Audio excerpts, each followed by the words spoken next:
Bonjour à toi, bonjour à tous et bienvenue dans cette nouvelle vidéo. Alors aujourd'hui, je le sens, on est sur une interview qui va être passionnante. Aujourd'hui, on est avec Nathalie. Nathalie qui est thérapeute mais aussi passionnée de neurosciences et de physique quantique et qui intègre toutes ces merveilles dans son travail. Donc autant dire que justement, ça fait des merveilles. Bonjour Nathalie. Bonjour Marine. Hey. Bonjour à tous. Alors aujourd'hui, on avait des tas de sujets où on s'est dit vraiment ça vaudrait le coup de les aborder. Il a fallu qu'on en choisisse un. Oui. Est-ce qu'on va réussir à rester dans ce sujet-là ou est-ce qu'on va sûre. dévier? Ouais. Aujourd'hui, on s'est dit qu'on allait vous parler du dialogue intérieur, de tout ce qu'on te dit un petit peu dans la caboche et à quel point finalement ça vient, si j'ai bien compris, influencer notre vie du quotidien. Et oui, vous avez tout compris. On parle beaucoup de communication avec les autres et on a vraiment souvent moins conscience de l'importance de la communication avec soi-même. Voilà. Et c'est un peu l'idée, et je trouve, enfin, du sujet d'aujourd'hui, puisqu'effectivement, ce que vous dites très justement, il fallait en choisir un, mais que pour moi, souvent, tout est imbriqué. Tout a une conséquence. En fait, le dialogue interne va avoir une conséquence sur la manière dont nous nous adressons aux autres, contrairement à ce qu'on pourrait croire. C'est vraiment la base, parce que le dialogue interne va amener de l'émotion. Et dans ce dialogue interne, parce qu'il y a énormément de croyances derrière, ce que j'appelle les barreaux de notre prison mentale. Donc il y a des croyances, il y a des étiquettes identitaires dans lesquelles nous nous enfermons. Par exemple, on peut dire je suis bon vivant, ou je suis stressée, ou je suis rigide, voilà. Et ces croyances qui vont devenir des certitudes, puisque la vie va valider, hein, personne ne nous en veut. Hein. On parlait de quantique tout à l'heure, la vie va nous amener de toute façon à valider cette croyance. C'est-à-dire que quoi que je pense, finalement, quelque part, pour moi, ça va devenir vrai. Oui, ça devient une réalité et ce qui vient venir sur notre chemin, nos expériences de vie, vont ne faire que valider finalement cette croyance. Si vous dites à un enfant, t'es nul, il va aller en cours, bâcler ses devoirs, et cette conséquence va être une mauvaise note, et la mauvaise note va valider sa croyance de départ, c'est-à-dire je suis nulle. Ok, donc ce qu'on appelle le dialogue intérieur, c'est toutes ces pensées qu'on a dans l'esprit ou c'est plus vaste que ça? Ce sont les pensées, mais tout ce qui est conscient et tout ce qui est beaucoup plus subtil et qui va venir parfois mettre les cailloux dans l'engrenage. Si vous avez l'intention, par exemple, de gagner votre vie très très bien, mais que au fond de vous, vous pensez que les personnes qui ont de l'argent sont des mauvaises personnes ou sont prétentieuses. On ne veut pas être une mauvaise personne. Voilà, on va finalement s'auto-saboter parce que notre demande et ce que nous avons à l'intérieur n'est pas congruente. Les deux ne sont pas en phase. Ok, c'est-à-dire je veux écouter Chérie FM, mais je me câble sur énergie, quoi. C'est tellement ça. Ok, j'écoute pas la bonne station. Non. Et pourtant l'autre est disponible. C'est ça. Oui, c'est exactement ça. C'est-à-dire que tout est disponible dans notre champ de fréquence. Mais pour changer de fréquence, il faut changer de notre manière de penser et d'envisager la vie. Je me trouve souvent confrontée à cette problématique. Une personne qui a envie de perdre du poids et qui, dans son étiquette identitaire, va dire « je suis bon vivant ». Donc, pour bouger sa structure, il va falloir qu'elle bouge sa croyance. Comme si on mangeait bien, on était mauvais vivant. Oui. Un peu l'idée. Oui. On n'allait pas s'amuser si on ne boit pas 2 litres de vin. C'est une mauvaise journée pour les végans, quoi. Une grosse glace au chocolat. Et ces mêmes personnes qui vont, parce que là je le dis un peu en souriant, mais qui vont vraiment souffrir après des conséquences de cette étiquette identitaire. Et comment on peut se rendre compte justement concrètement dans notre vie qu'on a une volonté qui va quelque part à l'encontre d'une programmation intérieure, quelque chose qui n'est pas conscient et qui pourtant est là? Alors moi, la première chose qui me vient, c'est la méditation, la pleine conscience, vraiment, qui pourrait, souvent on médite comme des occidentaux, mais la pleine conscience, elle peut s'expérimenter dans chaque instant de vie. Vous voyez? Oui, c'est pas juste aller s'asseoir sur un coussin et méditer pendant 10 minutes. Ça peut, mais il n'y a pas que ça. Par exemple, au moment où on se parle, on peut aussi très naturellement écouter. Je ne sais pas s'il faut que je regarde là du coup. On peut, ils sont là, ils nous écoutent, ils sont derrière. Coucou les copains. On peut aussi observer quelles sont mes remarques. Qu'est-ce qui me vient à l'esprit? Qu'est-ce que je ressens? Voilà. Ça demande pas forcément avoir beaucoup de temps, mais ça demande de s'arrêter quand même. On pourrait dire que souvent, on n'est pas aligné dans l'instant présent. Si vous observez votre dialogue interne, vous allez voir que soit vous ressassez le passé, avec votre grille de lecture qui n'est pas forcément juste, mais celle qui peut-être va vous arranger. Oui. Ou pas, Voilà. mais en tout cas sur un certain plan, elle nous arrange. C'est ça. Ou soit on va anticiper le futur et pas toujours de la bonne manière. C'est-à-dire on a des questions, on a des peurs. Et si je fais ça, est-ce que je vais y arriver? Est-ce que je ne suis pas trop jeune? Est-ce que je ne suis pas trop vieux? Est-ce que je suis assez intelligent? Est-ce que je suis assez beau? Est-ce que je m'adresserai bien à quelqu'un? Mais bon, est-ce que je vais me faire emballer? Voilà, je changerai bien de métier, mais ah là là, et si ça ne fonctionne pas? Donc il y a toujours ces espèces de va-et-vient dans notre inconscient souvent. C'est d'ailleurs, tant que nous ne rendons pas l'inconscient conscient, nous sommes victimes de nos schémas répétitifs de vie et des enfermements dans lesquels nous nous trouvons. C'est comme si nous rejouions en boucle finalement des situations tant que nous ne mettons pas de la conscience. Tant qu'on ne se dit pas, mince, la musique que j'écoute sur le poste de radio, elle vient du poste de radio, donc je peux quelque part aller tourner le bouton. C'est moi qui ai les rênes. Ouais. Les rênes, j'arrête d'être spectatrice de ma vie. Je décide de la direction que je prends. Presque à chaque instant, à chaque moment de ma vie, je peux le faire. Je peux le décider. Ok. C'est-à-dire que quelque part, même si on a des choses qui sont profondément ancrées dans notre subconscient, on peut quand même les changer à n'importe quel moment de notre vie. Oui. Parce que pour moi, il y a une différence fondamentale entre analyser et conscientiser. Ok. Voyez. Quelle serait cette différence si on devait l'expliquer? L'analyse va nous amener finalement à aller chercher des raisons à notre mal-être. Alors que la conscience va éclairer vraiment les points d'ombre de nos fonctionnements. Okay. C'est un peu comme si vous êtes dans le sous-sol et puis il y a plein dans une cave et puis il y a plein d'endroits qui sont sombres dans votre vie. Et puis comme ça a été souvent transmis de génération en génération, on a presque un peu peur d'aller voir. Alors qu'on se rend compte que souvent, juste on éclaire ou on lève le tapis pour faire sortir un peu toute la poussière, on se rend compte qu'il n'y a rien d'extraordinaire. Mais plus c'est caché, plus on en a peur en fait. Oui, puis là finalement la question dans ce que vous dites, c'est même pas de se dire qui c'est qui a posé ça là à un moment donné. On s'en fiche. Est-ce que ça m'est utile? Est-ce que ça ne l'est pas? Est-ce que ça nourrit la vie? Est-ce que ça m'aide à aller bien dans ma vie finalement? Et si c'est pas le cas, Oui, parce que la plupart du temps, nous n'avons pas les bonnes réponses. Nous avons des réponses erronées face à une situation que l'on va nourrir. Moi, je ne compte pas, Marine, le nombre de personnes dans mon cabinet qui démarrent la séance en me disant « il faut que je vous dise, je n'ai pas été désirée ». Comme si ça, c'était la cause de toute leur souffrance.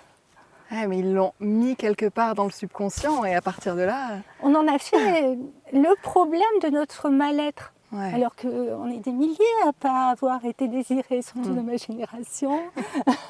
C'est juste Voilà, comment on fait. qu'est-ce qu'on fait de ça enfin, est-ce que c'est si grave voyez Ouais. Mais cette croyance à elle seule peut finalement bloquer toute une vie. On va se dire, mais c'est normal, je ne vais pas bien parce que, à cause de ma mère, ma grand-mère, l'oncle de ma tante, ou... Je ne dis pas que ça n'a pas d'importance. Notre enfance, c'est quand même le terreau de beaucoup de choses. Mais si on reste avec des coupables au lieu de se responsabiliser, à mon sens, on a tout faux. Puis surtout, on n'a pas grande influence à apporter là-dessus si on est victime d'eux. C'est ça, la victimisation qui fait aussi partie du dialogue interne inconscient souvent, amène et nous fait rentrer dans le triangle de Karpman, qui pourrait être notre sujet. Hein. On commence à ouvre quand même des petites portes comme ça sur le côté. Non. J'ai juste, en vous parlant, là, mon dialogue interne, c'est est-ce que je vais être assez claire Est-ce que je suis assez claire pour qu'un maximum de personnes puissent entendre Après, chacun en fait ce qu'il en veut et puis on a le droit aussi de ne pas être d'accord avec ça. C'est juste moi, ma grille de lecture des situations. Ça fait 20 ans que je fais ce métier, mais j'apprends encore et je suis aussi prête à entendre que là, il y a peut-être d'autres chemins. Et c'est pour ça aussi que je m'intéresse beaucoup au quantique et aux neurosciences. Parce qu'il y a eu des avancées qui sont absolument fabuleuses. Je pense au système neuronal miroir, par exemple, qui est vraiment... Allez, allons-y. On va essayer de le résumer ou pas? Non, système neuronal miroir. Ce sont ces connexions qui commencent à se faire déjà dans le ventre de notre mère et qui amènent... c'est grâce à ça que nous apprenons par mimétisme. Alors c'est bien quand il s'agit de faire un gâteau. Et puis parfois on a des mimétismes dont on se passerait bien et du coup qui échappent souvent à notre conscience parce qu'on reproduit et souvent ce qu'on ne veut pas reproduire. Pendant des années, je disais je ne veux surtout pas ressembler à ma mère. Et voilà. Mais aujourd'hui, j'ai fait la paix avec elle, comme beaucoup de gens, parce que quand on est plus jeune, on pense que c'est à cause d'eux qu'on va mal, mais c'est aussi à cause de nos choix. Et voilà, mais je l'entends aussi beaucoup ça dans mes séances. Je ne vois plus ma mère, j'ai plus envie de la voir. C'est à cause d'elle si je vais mal. Oui, il n'y a pas... Peut-être, mais il n'y a certainement pas que ça. Ouais, c'est reprendre sa responsabilité, pas la culpabilité, mais la responsabilité par contre des choix qu'on fait dans notre vie, quelque part. Okay. Ça. Alors j'ai plein de questions qui me popent à l'esprit, bien sûr, je vais essayer, pareil comme pour le sujet d'aujourd'hui, je vais essayer d'en piocher une en premier. Ouais.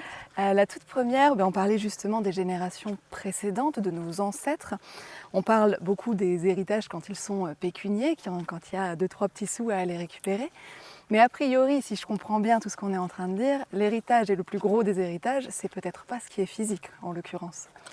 On est peut-être plus sur des transmissions de croyances, peut-être aussi, tous ces schémas intérieurs qui se répètent de génération en génération, tant qu'il n'y en a pas un qui, quelque part, dit « Oula, attends ». Ouais. Et oui, il y a tout ce qui se répète, tout ce qui nous est transmis, parfois d'une manière assez implicite, d'ailleurs, c'est pas une transmission forcément orale, c'est plus une transmission de croyances, de grille de lecture du monde, et l'inconscient collectif joue un rôle aussi très important. Il n'y a pas que la famille, il y a aussi tout ce qui nous est transmis d'une manière différente, dans des dogmes de certitude très forts. Et si justement c'est intéressant d'aller voir comment nous sommes structurés, observer notre structure de référence. C'est peut-être en méditant, mais ce peut être aussi avec un thérapeute. Souvent, comme je suis formatrice, je dis souvent aux personnes que je forme, je leur dis, vous êtes juste le miroir. Voilà ce que je vois, sans jugement, justement avec beaucoup de bienveillance. J'identifie ça. Est-ce que vous êtes d'accord? Est-ce que vous ne l'êtes pas? Mais c'est important de sortir un peu les fantômes du placard. Oui, puis ce regard neutre et extérieur permet peut-être justement d'allumer la lumière là où on n'a pas envie d'appuyer sur le bouton, quoi. Oui, souvent parce qu'on se fait une idée de quelque chose. On croit, au début de ma pratique, je suis formée à l'hypnose ericksonienne et je faisais pas mal de régressions. Souvent des personnes qui me disaient mais il y a quelque chose, il y a forcément un truc dans ma vie. Puis on se rendait compte que finalement, oui, on pouvait trouver des petites choses, mais il n'y avait rien d'extraordinaire qu'on aurait pu imaginer que la personne imaginait parce que sa douleur était telle qu'elle pensait que ça ne lui appartenait pas. Puis finalement, avec le temps, en découvrant d'autres outils, finalement, j'ai arrêté la régression parce qu'il y a des choses plus intéressantes à faire que ça. C'est un peu folklorique aussi. On a une idée de l'hypnose qui est assez particulière. Puis on retourne dans le passé finalement, encore une fois. Oui, c'est ça. Et ça n'a pas grand intérêt finalement que de dire j'ai fait une régression. Ouais. Pour rebondir sur ce qu'on disait tout à l'heure, c'est le côté analyse en fait qui prime de ce côté-ci. Oui. Oui, on va aller chercher des raisons. Ça ne veut pas dire qu'il n'y a pas des choses qui nous ont marquées dans la vie et qu'il va falloir aller nettoyer. C'est pour ça que parmi mes outils, moi j'ai l'EFT qui est une technique de libération émotionnelle très forte. Il y a des choses dans la vie qui nous marquent et on ne peut pas le nier. Notre corps est le réceptacle d'un ensemble d'émotions par rapport à des situations. Je ne suis pas en train de nier ça. Là, on parlait simplement du dialogue interne. C'est aussi la manière dont nous avons vécu la situation qui va amener de l'émotion. Ouais. Et est-ce qu'on peut, se libérer sans savoir finalement ce qu'il s'est passé? Ah oui. Sans jamais savoir, de dire ok, j'ai pas fait une croix, où est-ce que ça a baissé le bas, mais quand même je vais me libérer de ce que je porte. Oui, absolument. Okay. Beaucoup de séances d'ailleurs se font comme ça. D'accord. On va partir d'un sujet, c'est souvent c'est plutôt l'arbre qui cache la forêt. On va partir d'un sujet et on voit bien que on va rapidement découvrir la forêt et s'enfoncer dedans et aller voir justement qu'est-ce qui fait que je préfère regarder l'arbre plutôt que la forêt. C'est un jeu d'hypnose aussi quelque part. Vous savez, souvent, je souris parce qu'on me dit « Oh, vous savez, moi, je ne suis pas réceptif ou réceptive à l'hypnose. » Je me dis « Mais on est constamment en état hypnotique. » C'est juste qu'on ne le sait pas en fait, c'est tout. Mais oui, on n'est pas ancré vraiment dans l'instant présent. D'ailleurs, en physique quantique, il n'y a aucune horloge atomique qui ne peut mesurer l'instant présent. Il n'existe que parce que nous allons mettre de la conscience dans ce moment. Oui, je vois l'idée. On crée ce moment, on crée cette illusion de temps d'une certaine façon. Oui, et même là, toutes les deux, on vit le même espace. Et pourtant, vous et moi ne vivons pas la même chose. Oui. Et si nous décrivions notre espace, là, si dans 8 jours on se revoit et on parle de ce moment que nous avons partagé ensemble, eh bien, il y a de grandes chances que nous ne voyons pas, nous ne décrivions pas les mêmes choses. C'est ce qu'on trouve dans les fratries. Souvent, on a l'impression de ne pas avoir vécu la même enfance, d'avoir pas eu les mêmes parents. Dans le travail, avec les amis, en couple, parfois, on a l'impression de ne pas vivre la même histoire. Et ça, c'est intéressant, de voir le grille de lecture, comment elle se place dans cet espace-temps. Oui, donc ça met quand même tout un petit point d'honneur aussi à qu'est-ce que c'est la réalité finalement, si ce n'est ce qu'on en fait. Est-ce qu'il y a une réalité concrète, là, tout de suite maintenant, où tout le monde va quand même s'aligner dessus? Ou est-ce qu'il y a des grilles et des grilles? Si on prenait juste l'instant présent, là, on pourrait dire, on est face à une caméra, nous sommes sur un chemin, entouré d'arbres, dans un endroit absolument merveilleux. Ça, c'est factuel. C'est pas factuel, c'est merveilleux, c'est moi qui le dis. Oui. Le reste, c'est factuel. Donc ça, c'est quand même le cadre qui est posé. Après, il y a toute l'émotion qu'on va mettre derrière. Par exemple, ce côté peut-être où je me dis, voilà, qui peut m'amener de l'émotion, le fait de m'adresser à des personnes que je ne vois pas, que je ne connais pas. Et voilà, ça, c'est ma perception de la réalité qui va flouter à un moment donné la réalité elle-même. Et vous, de votre côté, vous avez la contrainte de la perche. de la perche. Vous avez la contrainte aussi d'écouter, de suivre une conversation et qui vous met en hypervigilance par rapport peut-être à ce que je dis. Et tout ça risque de modifier. À un moment donné, on ne verra plus le chemin, on ne verra plus les arbres, parce qu'on va être dans cette espèce d'environnement émotionnel qui va faire qu'on va se déconnecter de cette réalité-là. On ne peut pas le nier, on est vraiment sur un chemin, il y a des arbres autour. Ouais. Marine, vous validez? Je valide, oui, jusque-là on est bien, c'est bon. Mais effectivement, voilà, et après, il y a toute la charge émotionnelle qui va faire que cette réalité-là, on va s'en déconnecter finalement. Et dans notre quotidien, c'est vrai aussi. D'accord, donc on vit dans notre esprit aussi. Oui, beaucoup. Okay.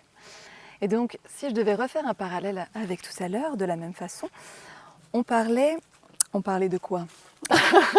Je sais.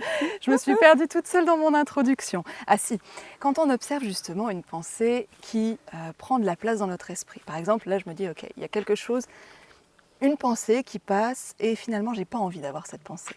Alors c'est bien beau de ne pas avoir envie d'avoir cette pensée, mais j'en fais quoi? Comment je la change? Justement, moi j'ai envie de vous dire, qu'est-ce qui fait que vous n'avez pas envie d'avoir cette pensée? Je sais pas, qu'est-ce que je pourrais dire qu'est-ce que ça pourrait être? Quelque chose de peu flatteur ou un jugement sur la valeur, sur un regard quelconque qui ne me met pas en valeur ou qui ne me met pas à l'aise et où je me dis, mince, ça, non, c'est pas bon pour mon bien-être justement. J'aimerais pouvoir penser différemment et avoir une meilleure estime de moi-même, par exemple. Si je viens attraper cette pensée, la regarder en face, déjà, au lieu de vouloir la virer, l'important c'est de la regarder en face. C'est parce que plus vous allez vouloir la fuir et plus elle va s'installer en fait. Je te vois. La petite fille là derrière la porte qui tape, la petite Marine là, hein, on va pas la virer, elle est malheureuse. Elle est en train de se dire des choses d'elle qui sont pas sympas. On ne va pas la laisser partir comme ça, on va ouvrir la porte, on va la regarder, on va la prendre dans les bras, on va la rassurer. D'accord? Donc l'idée, c'est de ne pas galoper déjà, mais non, de faire face. C'est j'accueille. Ok. Voilà, j'accueille cette pensée, je la regarde en face, j'en ai besoin ou pas? Et là, peut-être les personnes là en ce moment qui nous regardent disent oui, mais c'est bien joli ça, mais c'est plus facile à dire qu'à faire. Ça, c'est votre dialogue interne. Écoutez cette pensée, écoutez votre saboteur, l'ego qui est en train de dire « Ah non, mais c'est trop facile ça, si ça marchait comme ça, ça se saurait. » Ça, c'est une pensée. Je la regarde, cette pensée. Oui, mais c'est trop facile, blabla, j'y arriverai pas. Est-ce que je vais y arriver? Tout ça, c'est le dialogue interne. Je regarde, je laisse circuler. Et juste en laissant circuler, ça fonctionne. Ça fonctionne, ok. Donc c'est ne pas créer un combat en soi. Au contraire, c'est accueillir. Je prends, je sais pas, vous êtes dans votre véranda, c'est n'importe quoi là.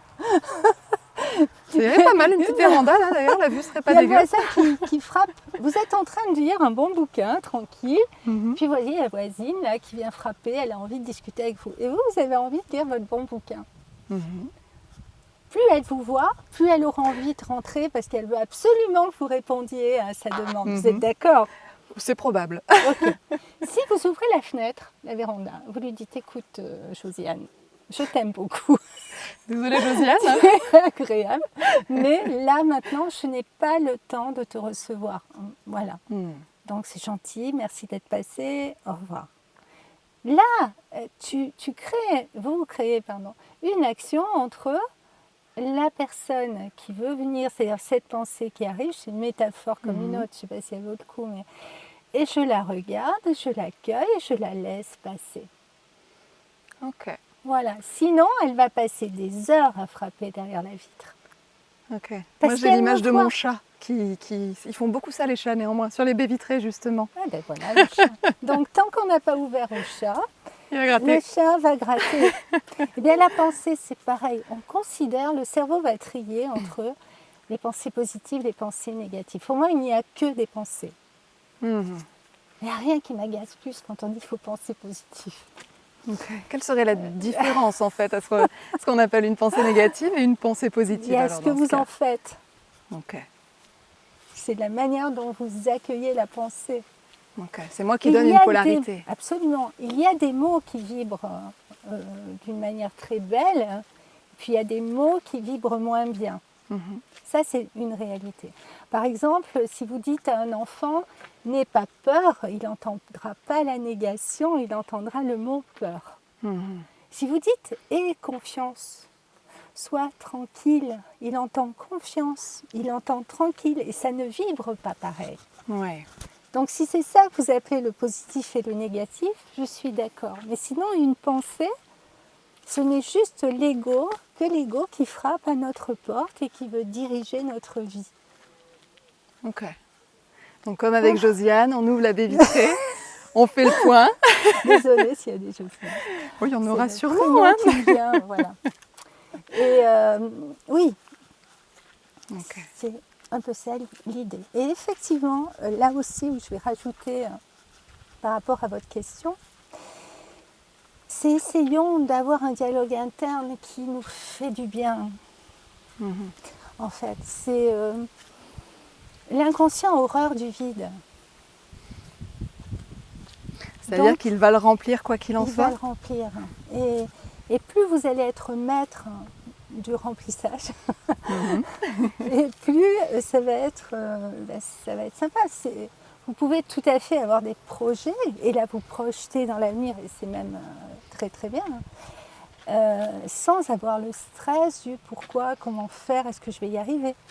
C'est une différence fondamentale. C'est je peux prévoir, avoir envie de projeter des choses, je ne sais pas si je vais y arriver ou pas, mais je projette, sans avoir le stress en fait.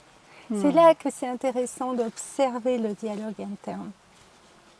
Ok, j'observe, je vois ce qui se dit, je laisse circuler. Par exemple, si je dis j'ai envie de changer de métier, mais si derrière mon dialogue interne il est hyper dans la peur, oui mais est-ce que je vais y arriver, au lieu si je dégage ce dialogue interne, je dis ok j'ai envie de changer de métier, tiens, je vais observer qu'est-ce qui me ferait plaisir, pourquoi j'aurais envie de me lever le matin, etc. Là on nourrit une situation, on nourrit quelque chose. Et quelque on ne part, laisse pas la peur s'installer. Où est-ce que je pose mon énergie? Est-ce que je la pose dans la confiance de quelque chose ou dans la peur d'autre chose d'une certaine façon? Et du coup, comme ça, je vais augmenter mon énergie vibratoire. Et là, on est dans le quantique. Et si je change de fréquence, je change de radio, donc je change de réalité. Ouais. Et oui, parce que quelque part, ce qui devient réel et concret, c'est ce à quoi on accorde notre attention. Que cette attention soit pour lui dire non, j'ouvre pas la baie vitrée, je te vois, mais j'ouvre pas la baie vitrée, ce qui est déjà une attention fondamentalement. Absolument, je te vois. Voilà. Ouais. Ça, c'est très bien. Je te vois. Même ce que vous dites, c'est très juste. Je suis même pas obligée d'ouvrir la porte. C'est je te vois et je te laisse partir. Merci. Merci d'être passé. C'est sympa. Mais c'est que ça, le système de pensée. Ouais. Et du coup, si on venait à lutter, à essayer d'ignorer que cette personne est là, eh bien, mon énergie, mon attention, elle est tournée vers ce que je ne veux pas, quelque part. Absolument. Je ne peux pas faire abstraction qu'on a Josiane derrière la baie vitrée, c'est compliqué quand même. Alors, c'est possible. Ouais. Elle a le droit de s'acharner, puis moi j'ai le droit de regarder ailleurs, et du coup, elle va sortir de mon champ de vision, et elle n'existera plus. Pour moi, elle n'existera plus. C'est un choix, par exemple, là ça va peut-être vous choquer, mais je ne regarde pas les informations. C'est un choix. Du coup, on va me dire, oui, mais tu t'informes pas. C'est mon choix et je ne veux pas partir là-dessus parce que ça serait encore un truc d'une heure. Mais oui, parce qu'on parle beaucoup de la nourriture terrestre, des produits qu'on met sur les tomates. Oui. On parle moins de la nourriture visuelle et de la nourriture auditive, qui est un véritable poison la plupart du temps quand on est branché sur les infos. Et ça a une incidence sur notre énergie, de la même manière que ce que nous mangeons. Donc finalement, ça ne veut pas dire que la guerre n'existe pas, ça ne veut pas dire qu'il n'y a pas de personnes dans la rue, ça ne veut pas dire qu'ils meurent de faim. Ça existe, mais comme ça ne fait pas partie de mon champ de vision, je vais essayer de mettre de la lumière dans cet espace au lieu de mettre de la noirceur dans ma vie parce que ça va m'impacter. Et comme je ne peux pas mener d'action contre ça, améliorer ça, c'est-à-dire je veux bien qu'on me donne l'info, mais je veux qu'on me dise ce qu'on peut faire derrière. Oui. Et bien comme je n'ai pas de pouvoir de transformer ça, si je me nourris de cette noirceur, je vais être en colère, je vais être triste, je vais en vouloir à la terre entière, je vais souffrir de ça.